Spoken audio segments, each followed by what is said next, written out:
بسم الله الرحمن الرحيم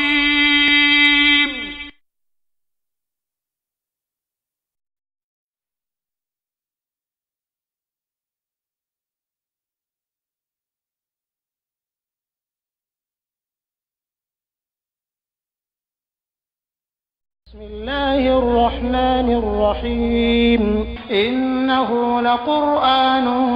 كريم في كتاب مكنون لا يمسه إلا المطهرون تنزيل من رب العالمين بسم الله الرحمن الرحيم إنما يريد الله ليذهب عنكم الرجس أهل البيت ويطهركم تطهيرا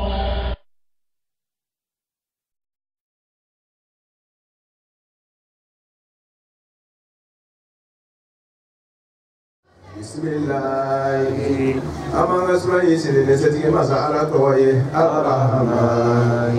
أسمعنا كتاب نجيء قرآن سورة الإنشقاق كديري أبراهيم أسمعنا هنا كذا كذا لمن جونا رجوت ونبوم كبارك سورة الإنشقاق كديري إذا مسكت منا بنا السماء سفر ورغلا انشقت نومرتي كمومو وأزنت سموجنا لربها أتي على وتراك جبريما وهو أتي أيو حقيقة وإذا على قد مرمنا الأرض دوكر بربري مدت لو يفسرك وألقت أبفرك ما فيوندنا فيها من دوكر كنا وتقلت alambolo ya kawa kono fingir bela jirima wa azina dukoro rejena lirabiha ati ala utala mano fesen do kono fe unda firiye wa hokati ayo hakika ya fese ya ayyuhal insan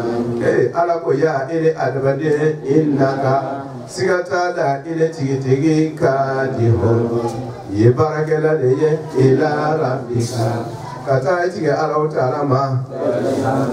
bara sugu bera jelena famula filita kumeni ke tige ala utala la aka kumeni suratul inshiqaq sura mindo awa maka kalu jaranga do akumala afisematiya mi nana ola kabo kana ka so do lawfe على كراي رب صلى الله عليه وآله وسلم قال كرباي كادو من أقوم ومبوم ولا سلام بيتيني أن يجوي ni bamana ki kona ke be fiseli masake ima ti be fiseli nai ala fe ala ma wote mo shila fika ke wali we bi ke mo ala fe kali yere laje hani be che kai ni dan jugula ni ke wal cenya ni be ere ce kai ni be note saura mi bi kate la jarabinano examen ka doketi ala kanyo wotmara ko ala kara ka kuma kan abe yashin bele ma ko man mugo ni roman make mugo kala anoga kala ke surata inshaqqat kon mo mi kan sura kan do suratul inshiqaq ase suranu ko lalime o yɛrɛ kana cogo de la ko ni mɔgɔ min ka suratul inshaqqat kalan kira de b'a fɔra ten ko a'adhahu Allahu ko ala b'a kalanbaga tanga an yu'tiyahu kitabahu ka bɔ a ka kitabu dili ma wara a dhahrihi a kɔta kɔ n'i ye sura in kalan kira de b'a fɔra to y'a fɔ n'a y'a fɔ ɲɛna a bɛ ten ko n'i ye sura in kalan dɔrɔn suratul inshiqaq kalan dɔrɔn ko ala bi tanga ka bɔ i ka kitabu nani ma lahara jɔ don ni kɔfɛ ɲafa parce que dɔw bɛ na o ka kitabu na o kɔta kɔ o bolo bɛ bila o kɔfɛ ka ban ka kitabu dɔw ma ko i k'o kalan baara sɔrɔ la o ye kunnafoniya taamasen ye n'i ka kitabu dili ma lahara jɔ dɔrɔn ko jahanama y'i ta ye kuma kɔrɔ de ye lafiya tɛ yen tuguni kuma la surunya. O tuma ni dun ye sura in kalan i bɛ tanga ka bɔ kitabu nali ma ni kɔfɛɲafan ye i t'a mina ni numankolo ye kɔfɛ ma we kishile ni de nga kitamba jima ni ma fa ndoro etato la jira ko te pasa la jima ni kene fa o fla la kene ni mangoro de kimoro ni sura don karani e kishi ka bo kitabu mulali mani mangoro o mala adumela jima le bataki dile jabwe alzamna ho to ila ho fe o ko la jodo bega kitabu dile jabu yayi iga ke woni bataki ko o na duma jima ni ma fa e ko do wara dun te kini ngoro ko o mala ko le vita bila jima ni kini fa e sura ni kala le ko ke o sababu ala ka taw dama kini fa do kuma be mulo ko ni mo wami ya kala kira ya fo de ko ni mo wami ya kala jole ya kala ka bu ko ka ko ne kangaji o to hote ya e ma kala ko ni mo wami ya kala jole ya kala la yini be ni kana fo ko mo wami ko ka manganja ne ka wo la jole ka kala mo mi ka kala puke aka na fulo soro ma oguro e ma ka mo mi ya kala na fura ko e ya kala ku puke awa mala so ya buru ma ika gaye examen la musabaqa wala na nyono la yini do koso e ma kala ku be fe ka ala lonna ye ala tanaye mune sura ina na bo fura ala sabo yi mune sura yi kono na bo fora e ma kala wala yi famuli kama ka bara keno e ya kala la yi wala de kuso fa be bara jima e kono ka bara so ha ni ma bara so ya kala wala kamo abana le sara wala ta la e atike so be ki ka bara ki ma la ra do ki ya fa o ma mi ya kala kira kala yi le me kala ina ka kala ala kama ka ala kala yi lo akono ali ala tere lo akono ki kono ala ina kala sababu wala kala laka ga karama mawfu amna tuli imam Jafar Sadiq alayhi salam ma ko ale fara be do fara la kira ka foto ka ka nyefo ka dama do fara ka tele sali ka detail ka ka la fete man imam Jafar Sadiq ko mo fara mo ma kala ando fara ka kala ke hate surate ni sura fly suratu antum rabina do suratu al-fitan al-shira وجعلهما كافلك نصب عينيه أن يدى متناهي في صلاته كسر كما فريدا مية فرقسة وكافلة إذا سماء الفطرة وإذا سماء الشقة إذا سماء يسرف لا إذا سماء الفطرة إذا سماء الشقة يسرف لا كل يترك كاريكا فرقا إذا نافنا لك أكيكا يدى متناهي لم يحجبه من الله حاجب ko man yafuiti tamaka ko Allah ta'ala ma lahara jono walam yahjuzuhu min Allah hajizun man yafati barka ko ala masalihi tawti duna ala ce ko re bidu ala kane mai walam yazal yanzuru Allah ilayhi hatta yafruga min hisabi nas Allah ta'ala kan neman ba fle ala ba fle na kan gina fle ne fukata Allah ta'ala ba mauka hisabula sari fokata lahara kititi ga pampeu aiwa ala kan nema le bali lani ni tora ka sura fly kare ka fada di kana flo mala flo ya kala chugodo imam Jafar so ulu le kira ka maka na fora ulu ba anya fuye ka dete di kira ya fora gun ya kara ni la kara tu amma dete di imam Jafar do na ko na kun ya kala fada ni na fela se ka ya kara yofu ulu be do kira ka ko ka wara atafsir nyafo ala ka jafa mbanyo tere aboda ila sama'u surayi makakadu aya muwadu maka anda la hoya bismillahirrahmanirrahim tere ko fe waye sababu mai sembe la jerena na te fi on fe nyefe ko baraka bana ko tigera here tala makusat baraka nita foi fe ka kodo dam na salama ya kono ni ba bismillah ibrahim akun foro ise ni ko takbiratul ma ba takbira ma Allahu akbar ka ba do ike bismillah ni ka ba kani panga ta fo ka alhamdulillah rabbil alamin niyo ke dron shetara ferima qur'an ahijabuna here na baraka bele jere ni bismillahir rahmanir rahim ni ya le to dron shetara be ferima parce que bismillahirrahmanirrahim ko re ko me sinini alaye ni re dun tare ke do gore ka iki sinini joyi shetana ke o mani ala se moy ka ko la do ala ba se wala fara ka ki shetana ko o mari ka seri be ke shetana seri Ika corona kara bege shitana corona kai. Ika domini bege shitana domini yebulu. Ika delege do bege shitana delege do ni ma dawal bismillahirrahmanirrahim. Ika koko ni bine ake hadi bine siga ko bismillahirrahmanirrahim. Ibra miyo mileke la mari keringrefe. Ni ya gwara dron kuita damna ni ala dron haya. Ini shitana. Ala se gwara suwe. Ne kuma ka to e kira kuma ka no ko ay ko ayu amalin lam yubtada bi bismillahir rahmanir rahim fa huwa abtar baro bara na madam na ni bismillahir rahim ko bara pot kere do ala kana ka ke walu ke bara pot kere ko so am bismillah ta bo bismillahir rahim ala ya masra ji na ma bismillah fa ye fe ko ba au ya ala ka jo ye na la ye ka bol ila sama'u ala ta'ala ko tumana bila kusangaba in shaqqat noji kiri mi do ka ji ka mu hali tayi ka ke pusheri ka turu le ishikaku kiri dano ila ishati ko tumana bisangaba ya mbege bisangaba ajawabu shati ni obefamu jumla tu de l'économie bela noye ya ayyuhal insani innaka kadibun ila rabbika kadihan tawla wala bi jawabu jumla tinge wala bi ila sama'u shaka ni sanaba malaki mumbe ko alwa de bila la mumbe ni sanaba ci la do jami wala te de ibne ti ala de mumbe o ipre sanaba ci ni jago ya e ka mumu ka boy du koro cheli ka bangoro we jago ya e me no kera mumbe innaka kadibun ila rabbika bara sola zai kuma la sune wala kuma ko fawula ki ni ti ala da ko ai ni kera do do ba la ko inya be la ko hakika kan do ala ko be ni mi joro ta la ko na fura ko ba la ko be ibe yenge ala e mi fuye be yenga ke ibala sobe do parce que die ko abe fore ye ko tiefo abe ko tin ni yenge da tie ka do mi na ko tie de nie do blo bro chi ka ni ko ka se o gere ko ni mi sabro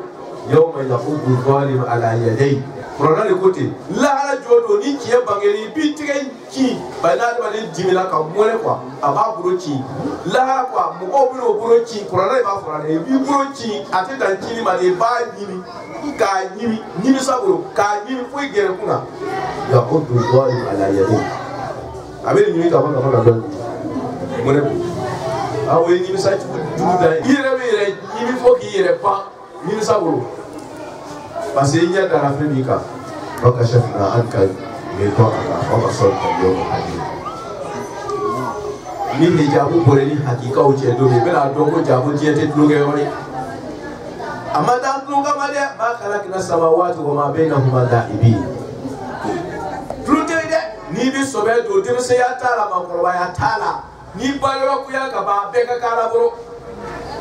ni bi chesiri ni karamboy ute karamboy ikale ye refu ba ko karamboy ya ke o no du dura jaro ka be du karamboy ya ke ikale ye yin fe aha la tamliku nafsun li nafsin shay'an mu wa ifati do ni bate do ni kama sakete iki koro ikabara bi yera boro kullu nafsin bima kasabat rahina bi yera boro la hara ikake woni ni bi bama ibama ni chesi ifaili mamye ifai wonu ye kana do ke do ala ko le idha sama'un shaqqat marasiyara ni sanaba kila mi be kwara olona wa azinat sanaba yara kena bi rabbiha ati ala ta'ala sanaba sona azinat bi wa sanaba sona li rabbiha ati ala ta'ala no kilini wa huqqat adu ya hakikaya akurunai ala jemi dama la nyoyo mi dama aya baraka asonama e adawa dini ma be fuye ko do ke ita to ala tala sagawa na buye iti ya kono ande la ka fuya ka sheya planeti kilimbe aka boni du ko shiye wa biduru je kilinde shiye planete shiye sabata aka boni du ko shiye kebe flash shiye wa kele shiye wa ko shiye wa biduru du ko yere te ye a planeti kilim no kerefe o planeti bo bere ha o dilebe sanawa kono o sanawa ha nara ko ma kongo wato alatala ile yere te ye ga ira du ko ga planeti to nara kuma na planeti be fa o be ba to alatala iliti ye ka yira le kuita to ala tala mawali ko te wala ta ko la ko samawati masabai ka jimi iliti ye ka yira ile be sika to ko ile sika to jimi ko mara so wa azinat ko samwajena alwadi faraka jensa wa azinat li rabbiha jenati ala ta'ala ma ni onye madan la batuli wa hukat aya plasika ka hakika ya wa idal ard no dukara alwadi ma do bibi wa idal ard wa ala ta'ala ko maram da dukuru mutati no farai fense no mutale ka fense kalawa mutmana ka sama fo be ba koro abebe bishika wala we fo fe tu be dukuru la wela tamasei ma ko idha zulzilatil ardu zilzalaha mune weke wa akhrajatil ardu asqalaha idha zulzila wala madda na mara yere kasama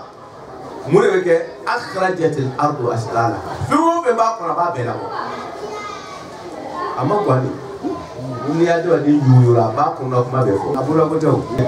kana yuri ima efiru mafuru ta iza zulzilatil ard zilzalaha zulzilat zilza mafuru mutla ko ka takidu na yuyura ka yuyu ka sama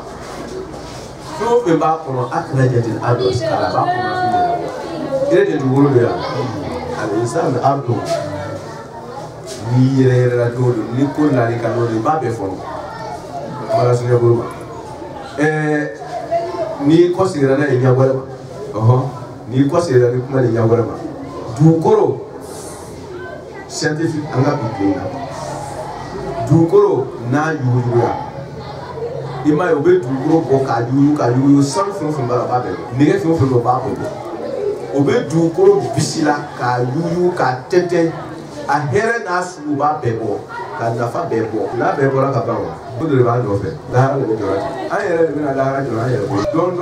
ama ko ko ina ka di wona ami bara la yan don alo be se ana ya si kwa ta la bara fana adati be fe be la die danale koro ba aba yuri julela fi nahari wa yuri junahara fi layl wala anna ngwan si ko ona atna utiliser atna do ta domina do na ke abetara da adati be ba kala su otmala wa idal ardu mudat maram na du ko ni du ko fensena kasama otmala anga bit le na fana o be du ko bisi kasama ka kona fen be bo pe adume kala le fo be nyon daka ni jamana mi sera ka bisi ka nyedro ka ahere shama bodro o be nyefeta so farafina ta hero padir la le ma quran de se be ka bisi ka bo beta mo o be na bisi dro watla peut-être haddi mira taso ba bisika a here be boka tele o se fly ka nyanga to ankoro ya ala ngo ajera yo diebe bisi na do bisira ka ba la ra be jole ayre ma diaye diebe na bisika ba la ra bito wa idha ala ko tumara la to ko mutati no e fezeri ke na fezena ka kona fu bele jere wa alqati dukuru bi nafisira kama na samarado wa alqati abifilike ma fi nafiha bi baqo asenya mara sira ba ko so ko akhrajat al ard askara ko dukuru ba ko na fi be la bodo na ala bodo wa qala al insan ma laha ko ya bitu ko ni betu ba ko roi adaba de suwo a here wo fi be tu ba ko me dukuru bana era ko ile na ru tikini be avec alpha la du gora bebe ko aba alwali mi ka do ko qala al insanu ma laha inna rabbaka awha laha iti ala wore ka nyoro yakula alele wo hircha ba kwa yake adu yake ayato alaka wala me wo hirchi le adaba dilima e ma to alaka woyo wa alqat du gora e frike ma fi beraje na fi habiba ko na sa nyoro sila wata khallat kaya languru ya ka ba ko na fil pere jele ma suwo suba ko bebe bo du yortin billahi wata khallat ala yo kaya languru ya ka ba ko na tab fil bema hali miskara zara tete du wa ko ni mo yalo itana do mi ko ndu mo yike ka bo ama bana ku bi do bi do la yoro bi na wo yoro ere bana ela do yoro be do ala ni mabo wa azinat ko du ko ere jena li rabbiha ti ala ta'ala mano fensani ni fili ya ko na funa wa ho aji ko hakika ya ko nyoro ga sina albadi ili du ko te suma ho nasra shila me akara tugo di jamara bola e kai ma to alata ya ayuha insan ya ni albadi ni du ko mara fensendomi ni salawa mara ci domi hey ile albadi ni donc afoko ibni ti ala kuma ya ayuha insan ni insanu ni adante albadi kafir drope mare hana so do le ka dura ko oui albadi bele amumini fara kafir munafiki ni abele ba ko ya ayuha insan ala wuri la bani alma bele ma ko ya au albadi innaka ile albadi kirikirina bele jere sika tala inna dulala takidi kadihun iye barakela leye isum faylo kadihu fara bara sugumye bara mi be ke ni sege ba ko ajera adaba de yo adaba de segele do hani ku bi la ka sunogo dama di sege ni ma wuri ka wala i jori sra be joy de sa fuite die kono no be lafiya bambariya tei imam zena abidine peut-être banani wati sora go imam zena abidine sara ko die dana segele kama kula harale dana lafiya kama fuite die kono mi to e ko lafiya yana ba ala ko ade wadima innaka kadihu ajeriyo kadihi ayiramaje kadi iye barakela bara mi fara ni segele ni mo fe ibe bara mi ke ni je sega wote wele ko kadi hodi bara mi ni sege ba ko e bi adanto sege drombe ma sege bala e bi sege me no ke barakela ka ayo korsi ala mukanga ke avec ma baraka kadibu bara sugujuma sege be bara luna parce que bara do lati mo sege ni e bara et puis sege be bara mi ko et puis sege mi na ba no to akebra kam hani tane ko bala ga suno ga no betu kadibu bo bara sugu ko die ba no to awukan aba fa ta fe no te masa do be o te fe ga ko do de la ko joli changer ko joli kembe o sala billahi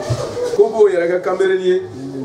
oyo yere kai ka tesa manye bi o wow ata hey innaka kadihu ila rabbika kadihan famlaki tu veux ou tu veux pas inna to kaburu ko e be tare de sege mekele anwo be tuika kamera atanye do te fe mo shiga gbe na kwela die sege no do wallahi a sege no do tu veux pas ici bébé beta si tu es ta do atinya sorale abana le atewona o kadro nyibe bo ebe tese ni ko yere moria innaka kadihu die le ba no to le kate hande dara ka so ko meke la ka so ti tese ku si gbema ati tese nya ka fie ma ni miera dra ebe tese ka yere ka ni na ti di ma ebe tese ibe ba die le ba no sege to adama den kan tu veux pas fi mi mi na kete eti ba ma ki nyeba la dlansa ni hakiri mai ko aga fo me ko madam ya ayuha insan innaka kadihun ko albade ajede ma je be baraka mi sege ke sege ifona ba no tu ka divete be ba ila rabbika atati alama kadihan bara su be asibu belo hani sigite fransa politiquement bara le balati wera bi diwudu wotmana famulaqi awa ubara ise fe famulaqi fawle atfude inda kadihu famula barai ye tama de ti tama lu kata ala suka ko duka gbe ika buye ka boti mese yala ka korba ya abela jele tama do famula qi betara ala ku mete ni ka ke wani kala sunni fa amma man wotma ni die ko antna langoro ya ko barama yes no wala bara ilola bara ikmana bara akira miyo bara aiwa fa amma man akomo ngosa mo ba wurma la buru de uti ya ni dini kauma ni ka bara ke ebe sarao we ni ka bara ke ebe sarao ni nyuma do nyuma ni juma do juma ni emi ke wole tima oh anti ye ka fo bara ko parce andana ni bara ye oui andana lo o mara nanti ye ka fo bara ko anti ye ka fo sara ko parce que bara ni sara de ta dani ni bara ni sara ala ka fo no ko manga formula fama ma gotia di mo tun itna ye ka fo bara ko ni ye bara ke bara de ni kitabu ye fama ma gotia ni dili kala mo ma kitabu wa ka bara la ika bara pataki ye fleur ke la radio e fleur ke la radio do ba be pataki ko ka ji ma ku ya fleur but mara kana fleur shama ke o no te hibini ko bole tinya shor ka do mo ka bungu fe we fe ka kona fe abadaki ya bitimo awe kana ya ku shesa o mana inyala fleur suye kullu mu'minina wal mu'minat يقول للمؤمنين يغضوا من أبصارهم ويحفظوا من فروجهم وكل المؤمنات يغضضن من أبصارهم إن ينا فلالي أكون تغسرني كان أبين بيا فلالي نوتي بني أبتاكي شيء يرما أوي سيئر بيتي بورو بيتي تلو بيتي أبيتا بتاكي بارا سولا أنا كنتان نوي بينانغا كوران كان بتاكي دولا مرودو وكاجي بالله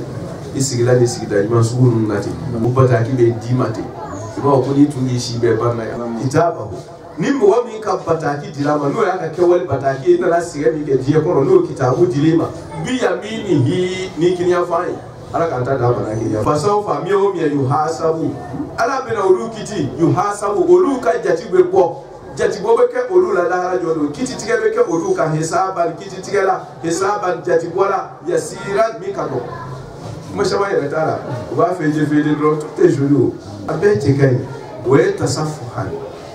ba a feje de dro quoi mais ka atete ni bismillah obi ni ka wala ba korota teo ka foko die bela ba o die ko e la harate bon an ba la ni obi ni ka ko ikanikete ko muna o fana tambuna abe to le lay korota tey billahi ala kan do ni waya ko mo mun kala ni makara o tabe feite do hisaba ni singa ale yere kona ka be nyala mo ka biya ko so lahara barate tu wayan kalib atigira mo be kosigi ila ahlihi kataka sudu ko ma aljina kono masururan aduso jelimpa asiwale billahi aka aljina muso shaman bade ba korona ko ko yake be nabi bi me se o shaman bade ba korona yi ko anga dutigi be nabi ulu nuso kadi bela jere se wale do ne aljina barake de a bela jere ma ere madire ka tlo do mina a hati majiga la ulu be ba korona ko ko tigi be nabi anuso jelimpa ku nyebe la finga bi nuso jere madire ka bi itlubina manga membi die mangamu rute ati bushiri ko diala mala suya burma wayan qalibu abe kosigi dro ila ali kataka sodu ngam aljina ko masrura nusodia timede nusodia minka aywa mala suya wa amma man ngamo uti ali diri kero ti ngamo ba kitabahu aka bara aka die si bara andana woshi ngiya no bataki dona buru dum onye ngani ba mulemani fimao ala kisi wara agoharihi akota koka oba buru bwa kofe anu buru farani kabaka kitabu dama kofe kubaka itara kona ko suratul nisa ko itara na fi aya bi na ni woro la ni ya fle ala ba fo kwale be na adaba din cheni kala ni woro yema o nyablo kofe o nyabla be ko bela ko bela be nyabla na no dans les parce que atama die kono na kodi o ko so ala ba ko kantama la hara jodo be gari batama ayatinga mali mo metama ko fe benga wulu betani ko yi jinge bebe ko ko bebe ko kantama la titama kani otma akadie ke ko kantama le otma ala ba ko kantama la hara jodo kanya bla ko fe kabata ki do kalas la hara jodo na fara ko mo ka kitabu be dama na no we na ko fe fa abe kuma na bara ko ta gɛlɛya de kan o mɔgɔ mun ka ko tiɲɛna o bolo talen don a bɛ la i ka kitabu bɛ di nin kɔfɛ ça veut dire que o ye ta tiɲɛlen ye ka ban ɲɛsuma tɛ hɛrɛ min na voilà ko ko kaari kɔni ko a bolo banna parce que a bolo fila bɛɛ dafalen de mais talen don a bolo banna a bolo tɛ nin ya n'a fɔra ko a bolo banna kɛ hɛrɛ ni jigimafɛn min tun b'a ye o de tilara a la k'a bolo banna o tuma ko i ka kitabu bɛ di min kɔfɛ kɔrɔ de ko ɲɛsuma tɛ yen tuguni o tigilamɔgɔ ye o tigilamɔgɔ halakila a ta tiɲɛna o de bɛ fɔ ko i ka kitabu bɛ di min kɔfɛ ko hɛrɛ fɛn o fɛn tɔgɔ ko hɛrɛ o kɔni ale tɛ o ye tuguni ala ka kisi o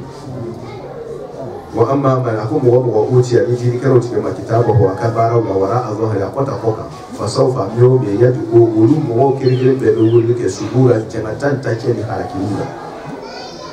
wa sari o de ala ko la ta dogo subura wahida wa dogo subura kasira ko waye ko ta cɛna a fɔ ko taw cɛna a mako sa ni mako sa a tora sugu bɛɛ i ye min ye n'i bɛ kulela o tɛ koyi dɔ wɛrɛ bɛ yen ni cɛ ka jugu n'o bɛɛ ye janma kɔnɔ non wa caman b'a dan don quoi an b'a fɔ o de ma ko wolo c'est à dire a tɛ se ka lakali kuma ta tiɲɛ bi a tɛ se ka ɲɛfɔ tiɲɛna subura olu de bɛ wele kɛ halaki ni halakiw la sa wa yusalla c'est à dire a bɛ sɔɔri ka sɔɔri dan na tafsiri kosɔn a bɛ don doni ko gɛlɛn wa yusla a bɛ don wa yusalla a bɛ don sa'iran janama sa'iru ko abe do janama sa'iru ko doni min o bolta la ala ni ko janama ta kamu ne innahu kuikado atigira mo mu koso mi ka bata ki drama na no gore mu koso aduna janama ko ala ba ku fiyo ako innahu dogara te kena ale chenin ke akela fi ahli ya ka so dunga o chema die kono ya masurura nuso kati ni nuso diala diɲɛ kɔnɔ dɔrɔn lahara dusukasi de wala k'a lasurunya ala ko innahu sabi ale ye jahannamaden kɛra a kɛra diɲɛ kɔnɔ fi ahlihi a ka sokɔnɔmɔgɔw cɛla masurura nisɔndiyaba ye ala kota o de bɛ adamadenw nisɔndiya diɲɛ kɔnɔ mɛ o de bɛ adamadenw dusukasi lahara n'i ko i ka sokɔnɔmɔgɔw ka nisɔndiya kɔrɔ dɔrɔn i bɛna kɛ dayusu de ye disa dun ko dayusu dun de don o papa ni tina mɔgɔ si bɔ a ta kan bɛɛ ka to a ka sago kan n'o ye ala sɔsɔ ye parce que ala sɔsɔ dɔrɔn de bɛ adamadenw nisɔndiya ka wuli fajiri fɛ ka seli k'i to sunɔgɔ juma na mɔgɔ min y'i kun dɔrɔn ko dɔw bɛ don nɛgɛwɛlɛ la ka taa sɔrɔ ale de b'i ka hɛrɛ kɔti bon n'i tɛ fɛ o k'i nɛni fajiri fɛ dɔrɔn i bɛna o to sunɔgɔ in na yata responsabilité k'i la anw ka arubetiw ka figi kɔnɔ ni mɔgɔ bɛ sunɔgɔ la n'a tigi wasa don bɛ seli ma kosɛbɛ a tɛ sɔn selɛri ka tɛmɛ n'o bɛ sunɔgɔ la selɛri kɔnɔ ele min wulila i ma wajibi jira mɔgɔw kun i ma wajibi k'o kun n'i y'a kun a ka ɲi n'i m'a kun i tɛ ɲininka a ma lahara ko fosi m'a kun mais mɔgɔ min mako tɛ selɛri la ale yɛrɛ tɛ fɛ ka wuli de n'o bɛ sunɔgɔ la ni selɛri donna e min kunna kɛ a kunni ye e ma diyagoya ye n'i m'a kun lahara e yɛrɛ fana bɛ ɲininka a ma c'est que mɔgɔ kunun kɛ kiti b'a la o do kunun ye diyagoya ye ma do kunun tɛ diyagoya ye ma foyi tɛ yen misɛnmisɛn foyi tɛ yen ni silamɛya ma kuma kan tɛna faamuyabaliya ye ala ka faamuya bolo ka kuma la suɲɛ bolo ma wala la kosɔn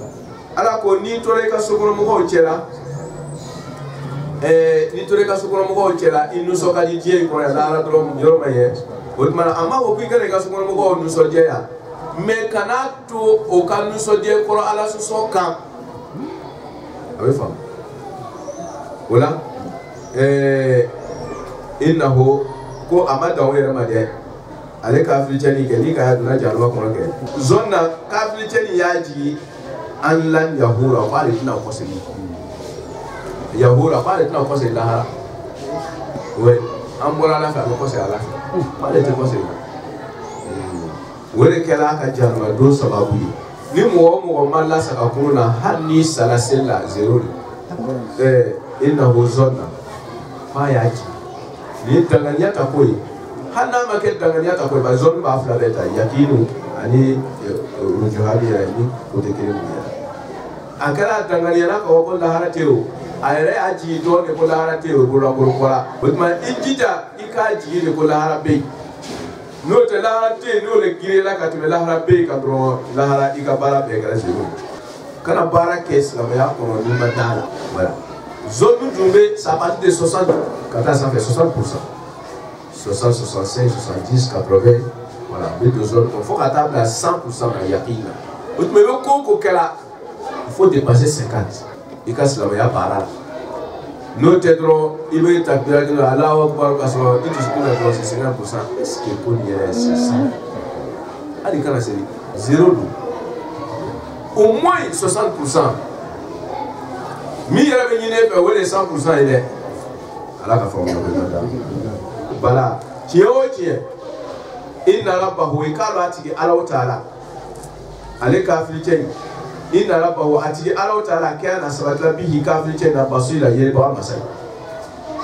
atme miyo bila diye kono ko sanga ko foite yare atma be banka chuna diye kono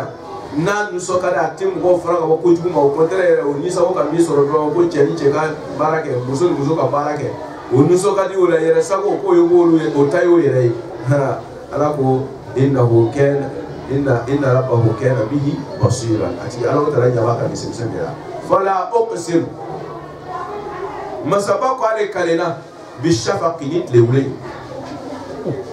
awe ko wole di yoro be na wati a kanya wala ko tie bana ka bo lebina le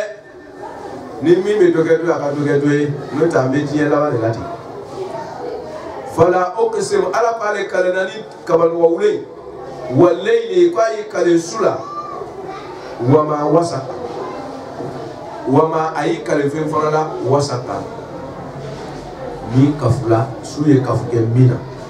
wama ayi kale fena wasaka suye ni kafaya kono wala ma na ide ma fara ke masdari ya ka wama wasaka ni suka kafuli kono fu ala yi kale sula wama anife wasaka suye mi kori ayɛ kono ale ni su kora dɔrɔn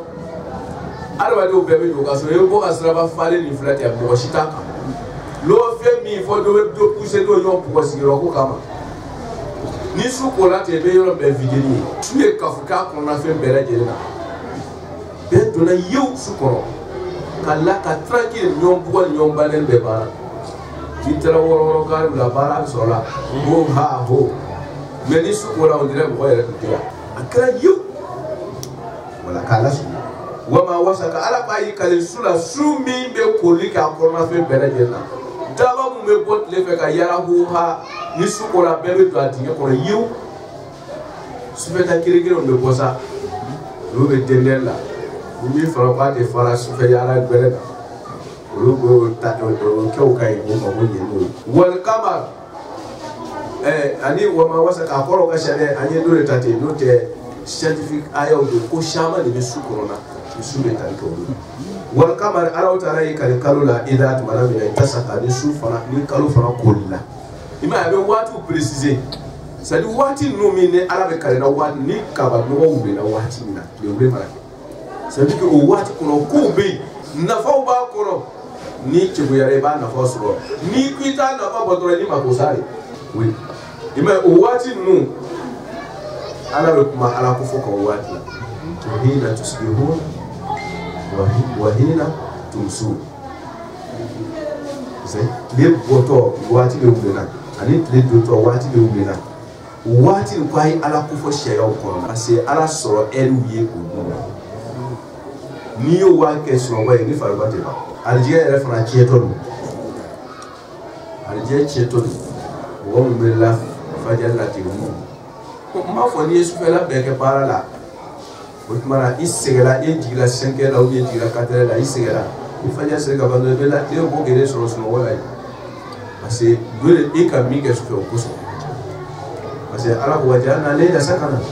ko su dire ma so wala kama e ma so o tmara tu es obligé de remplacer à un autre temps même si c'est pas bon ala ko wal kama kwani kal kalola ida to ta sakani kalo kulla ka fa we here ba mai wati bi la tarkabunna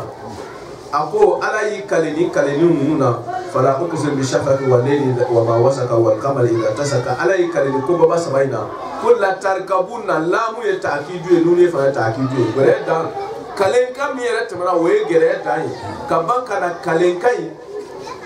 kana ajabi ke ta'kidu lamu durala nune durala ko ale ala yi kaleni kalena ka fo ko au adaba dewo au bina yere lila an toba ke ka wo yere ni wai sari abi bo manuya la abi bo jia ka ke manuya ka bo manuya ka ke juri ka ke ta fuka la ka da de ka bo juru se yan to ko ya ka sa abi banga bo se ya turu ka kun la ra jodo wala la tarkabuna tobakan toba abi imai tobaku abi se ka fa sana aljina soye abi ya aljina sama sunna sama so abete tobaku bete ko abi sigisi nyo sanfe tobaku abi anabe nyo kerefe kabo bundu kono village kono ta do village kono kabo kono ta do village kono we to bakatu de fanati to bakatu be kono te kwa nyo sanfe parce que mutabadiri mo hakila do ko to baku munda dal me nyo sanfe ka ta sanfe la ubala ani nu yere nyo kere ko mo ko bora la fiera aduna bera o bi bora aduna la fiera to bakatu do étape lo voilà étape ala ka famo be mata ala ko aleyi kale ni yele mali wati ula le ule wati ni suka koli wati ani kalo ka koli wati kwale ala yikare ni wati nuna ko au adaba de wati ni ka ko wati ko au bena yere eta pareta eta la tarkabuna au bena yere toba kan la hariya ula an toba kin ka wala hariya dura at se la mulya ka boma na ta ya yere isa muna ata yere la mulya ka bo yere do yere mai mawa utmana ni tise ka yere la mulya ka bo o yere mai mawa ko to ala tala fama lahu mune be au adaba de o mani ki ba de kile ko fe au ye la yu yu na tiso ki yere fuire ki ka tese yere la me ona ta ibu tato ni normal ya dai ko so kira ba fo ko kafiri le nyona bara to fato te mo mi bana alama ala yi ka tese yere la ki ka fembe i ka kulo balia be yere me har bi ko ete fato e jole mais ko fato e barabato e kana babaluba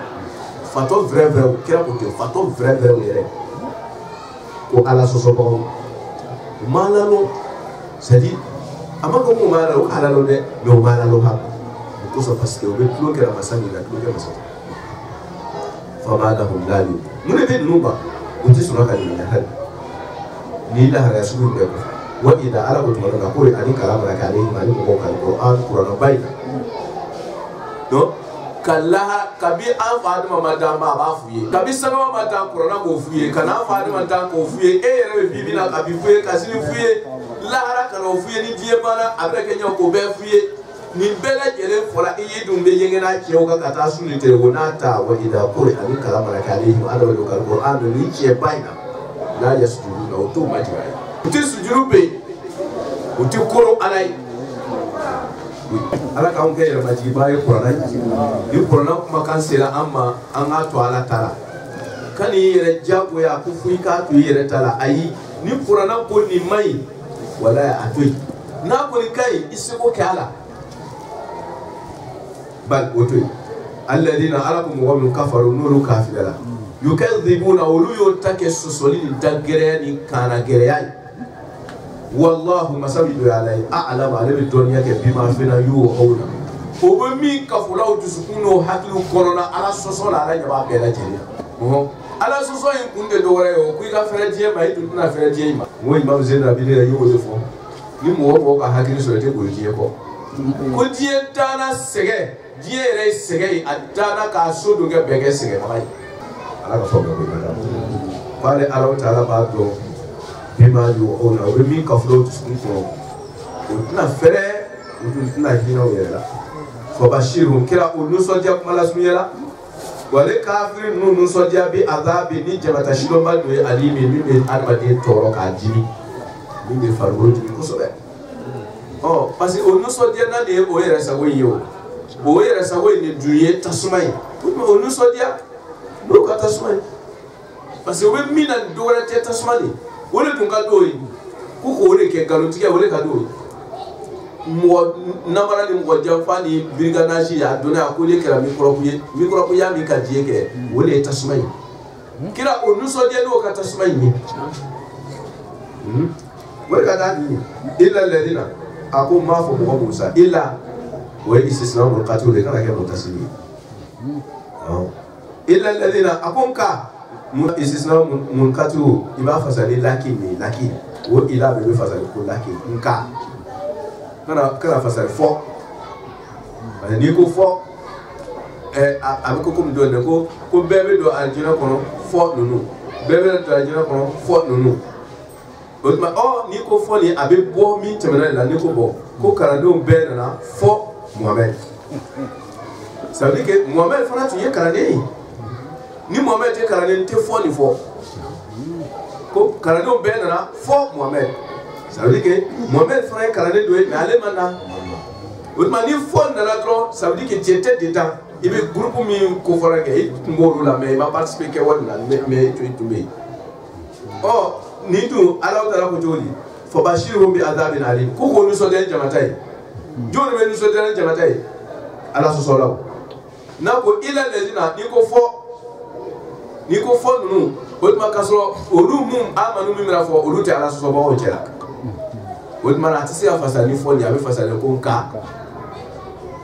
ila lezina nka alladhina mu'minu amanu nuru liman yara wa amilu salihat kabara make lahu ajrun sarabu uluye ghairu mamnun sarabi potkelite kuna lalite sarabi ka manu kadima ko fe ki kuna la aljina toyi na aljina dilema ite kuna la aljina wallahi tere ni nafale ba atiba kuna la taka ala kana fara